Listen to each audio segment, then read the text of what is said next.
Hello friends, welcome back to my channel. இன்னைக்கு நம்ம பார்க்க போகிற வீடியோ நிறைய பெண்களுக்கு கர்ப்ப காலத்தில் மார்பக மாற்றங்களை பற்றி தெரியாது. அது மட்டும் இல்லாமல் எந்தெந்த மாதங்களில் எப்படி இருக்கும், என்ன காரணங்களாலலாம் நம்மளுக்கு அந்த மார்பகங்களை சுற்றி அந்த கருப்பான இது வந்து ரொம்ப பெருசாகும். ஒரு சிலருக்கு வலி மாதிரி கூட ஏற்படும். அதுக்கெல்லாம் நம்ம என்ன பண்ணணும்? அது மட்டும் இல்லாமல் பிரேசியர், பேண்டீஸ் இதெல்லாம் வந்து கர்ப்ப காலத்தில் வந்து போடலாமா? எப்படி நம்ம சூஸ் பண்ணணும்? அதை பற்றி தான் இந்த வீடியோவில் நம்ம பார்க்க போகிறோம். அது மட்டும் இல்லாம, மார்பகங்கள் வலி, அது மட்டும் இல்லாம லைட்டான கசிவுகள், மார்பக கசிவுகள் வந்து ஏற்படும். அது என்னென்ன காரணங்களாலலாம் ஏற்படுதுங்கிறதையும் இந்த வீடியோல நம்ம பார்க்க போறோம். வீடியோவ ஸ்கிப் பண்ணாம முழுசா பாருங்க. அப்பதான் உங்களால எல்லாத்தையும் தெரிஞ்சுக்க முடியும். நம்மளோட சேனல முதல் முறையா பார்க்குறவங்களா இருந்தீங்கன்னா, சப்ஸ்கிரைப் பண்ணிட்டு பாருங்க.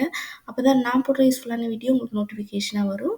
நார்மலா மார்பக மாற்றங்கள் வந்து எந்த மாதிரியான மாற்றங்கள் வந்து ஏற்படும்னா, என்ன காரணத்தினால ஏற்படும்னா, மார்பக குழாய்கள் வந்து விரிவடையும் போது நெறைய மா அ க ஹார்மோன் சேஞ்சஸ் வந்து நடக்கும் பொழுது கர்ப்ப காலத்தில உங்களுக்கு அந்த மார்பக குழாய்கள்ல அதிகமான ரத்த ஓட்டம் வந்து அதிகமா ஏற்படும். அதனால தான் ஒவ்வொரு மாதங்களுக்கும் நம்மளுக்கு மார்பக மாற்றங்கள் வந்து மார்பகம் வந்து ரொம்ப பெருசாகிட்டே போகும்.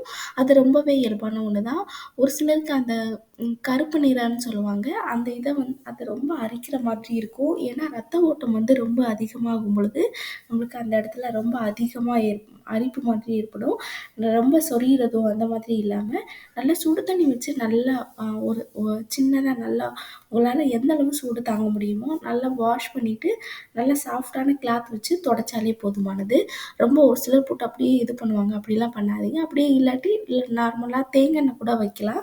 அது கூட ஒரு சிலருக்கு ரொம்ப நல்லாயிருக்கும். இந்த மாதிரி எனக்கு எந்த வலியும் தாங்க முடியல, அந்த மாரி நினைக்கிறவங்க மட்டும் ஹாஸ்பிட்டல் போறது ரொம்பவே நல்லது. மார்பக கசிவுகள் வந்து நெறைய பெண்களுக்கு வந்து ஏற்படும். கர்ப்ப காலத்தில அது ரொம்பவே இயல்பான ஒண்ணு தான். நார்மலா குழந்தைக்கு தேவையான பால் வந்து சுரக்கிறதுக்கு ரொம்ப ரெடியா இருக்குது. அதோட ப்ராசஸ் வந்து கரெக்ட்டா போயிட்டுருக்கு. அதாவது மார்பக குழாய்கள் எல்லாம் வந்து நல்ல ஆரோக்கியமா நல்ல மார்பக கசிவுகள் வந்து குழந்தைக்கு தேவையான பால்கள வந்து சுரக்கப்படுகிறதுங்கிறது ஒரு இதுதான் வந்து இந்த மார்பக கசிவு. இது ரொம்பவே இயல்பான ஒண்ணு தான். இந்த மார்பக கசிவு வந்து எந்த வாரங்கள்ல நம்மளுக்கு ஏற்படும்னா, 32வது வாரத்துல இருந்து இந்த மார்பக கசிவுகள் ஒரு சில பெண்களுக்கு வந்து ஏற்படும். அதுவும் ரொம்பவே இயல்பான ஒண்ணு தான். அ அத நெனச்சு ஒரு சிலருக்கு வெள்ளையா கசிவு ஏற்படும். ஒரு சிலருக்கு மஞ்சள் நிறத்துல வந்து ஏற்படும். அத பத்தி பயப்படணும். ஒரு சிலருக்கு மார்பக கசிவுகள் கூட ஏற்படாது. நம்மளுக்கு ஏற்படலையேன்னு சொல்லிட்டு பயப்படணும்னு கிடையாது. மார்பக கசிவுகள் வந்து ரொம்ப இயல்பான ஒண்ணு பிரெக்னன்சி டைம்ல. நெக்ஸ்ட் நம்ம பார்த்தோம்னா, ஒரு சில பெண்களுக்கு வந்து பிரெக்னன்சி டைம்ல பிரேசியர், பேண்டீஸ் வந்து போடலாமா? போடக்கூடாதான்னு சொல்லிட்டு ஒரு சிலருக்கு டவுட் இருக்கும். தாராளமா போடலாம்.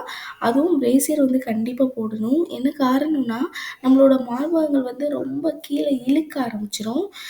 பிரெக்னன்சி டைம்ல. ஸோ நீங்க பிரேசியர் வந்து போடும்பொழுது உங்களுக்கு ஈஸியா அந்த இத வந்து நல்லா மேல தூக்கி நிக்கும். அது ரொம்பவே உங்களுக்கு வந்து அ நீங்க போடாம விட்டீங்கன்னா, உங்களோட மார்பகங்கள் ரொம்ப கீழ இறங்கிரும். நீங்க பிரேசியர் போடும்பொழுது உங்களுக்கு வெயிட்டா தான் இருக்கிற மாதிரி இருக்கும். ஆனா இருந்தாலும் அந்த இதுக்கு முன்னாடி ரொம்ப கீழ இறங்குன மாதிரி இப்ப கீழ இறங்காது. ஓரளவு கரெக்ட்டா இருக்கும். அதுக்காக ரொம்ப இறுக்கமா போடக்கூடாது. நீங்க யூஸ் பண்ற பழைய பிரேசியர வந்து போடாதீங்க. நீங்க நார்மலா யூஸ் பண்றத விட ஒரு சைஸ் வந்து எக்ஸ்ட்ராவா யூஸ் பண்றது ரொம்பவே நல்லது. அப்படி யூஸ் பண்ணும்பொழுது உங்களுக்கு அந்த வலியோ, எந்த இதுவோ வராது. நல்லா ஃப்ரீயாவும் இருக்கும். நல்லா உங்களுக்கு அந்த இடத்துல வந்து ரொம்ப அறுக்குறது அந்த மாதிரி பிரச்சனைகள் வந்து ஏற்படாது.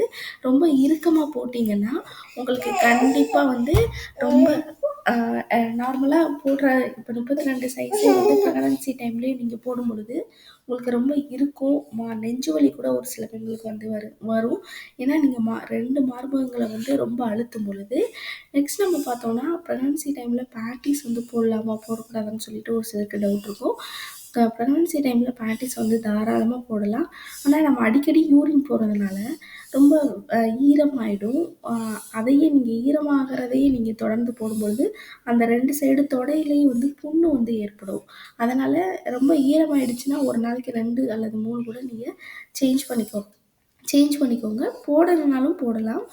ம் போடாம அது வந்து போடாம இருக்கிறது அது உங்களுடைய விருப்பம். போடுறது கண்டிப்பா யூஸ் பண்ணணும்னா கண்டிப்பா யூஸ் பண்ணலாம். எந்த ப்ராப்ளமும் கிடையாது. அ அதே மாதிரி பேண்டீஸும் இதுக்கு முன்னாடி யூஸ் பண்ண சைஸ விட எக்ஸ்ட்ராவா ஒரு சைஸ் வந்து யூஸ் பண்ணிக்கோங்க. அது ரொம்பவே நல்லது. பிரேசியருமே அதே மாதிரி தான். அ ரொம்ப இறுக்கமா அணியாமல், ரொம்ப லூஸா அணியிறதுனால எந்த ப்ராப்ளமும் கிடையாது. நைட்டு தூங்கும் பொழுது நீங்க கழட்டி வச்சுக்கலாம். ஒரு சிலருக்கு நைட் தூங்கும்போது ரொம்ப அன்கம்ஃபர்டபுளா ஃபீல் பண்ணுவாங்க. அதுக்கு வந்து நீங்க கழட்டி வச்சுக்கிறது ரொம்பவே நல்லது. மார்பக மாற்றங்கள் வந்து ஒவ்வொரு மாதத்துக்கும் ஒவ்வொரு மாதிரியான அதாவது ஒரு 3 மாதங்களுக்கு அடுத்து ரொம்ப பெருசாகும். கடைசி உங்களுக்கு 7, 8 மாதங்கள்லாம் லைட்டா தொட்டாலே கூட ஒரு சிலருக்கு வந்து வலி வந்து ஏற்படும். ஏன்னா, அது ரொம்ப அ ம நம்மளுக்கு தாய்ப்பால் வந்து அதிகமா சுரக்க சுரக்க, அதில ரத்த ஓட்டம் வந்து ரொம்ப அதிகமாகுறதுனால, நீங்க இது ஒரு சிலருக்கு மார்பக கசிவுகள் ஏற்பட்டோனே, என்ன நம்மளுக்கு இப்படி வருதுன்னு சொல்லிட்டு பயப்படுவாங்க. அப்படியெல்லாம் பயப்படாதீங்க. இது ரொம்பவே இயல்பான ஒண்ணு தான். ஓகே ஃப்ரெண்ட்ஸ், இந்த வீடியோ உங்களுக்கு ரொம்பவே யூஸ்ஃபுல்லா இருக்கும்னு நெனைக்கிறேன். இந்த வீடியோ பிடிச்சிருந்ததுன்னா லைக் பண்ணுங்க, ஷேர் பண்ணுங்க, கமெண்ட் பண்ணுங்க. மறக்காம சப்ஸ்கிரைப் பண்ணிடுங்க.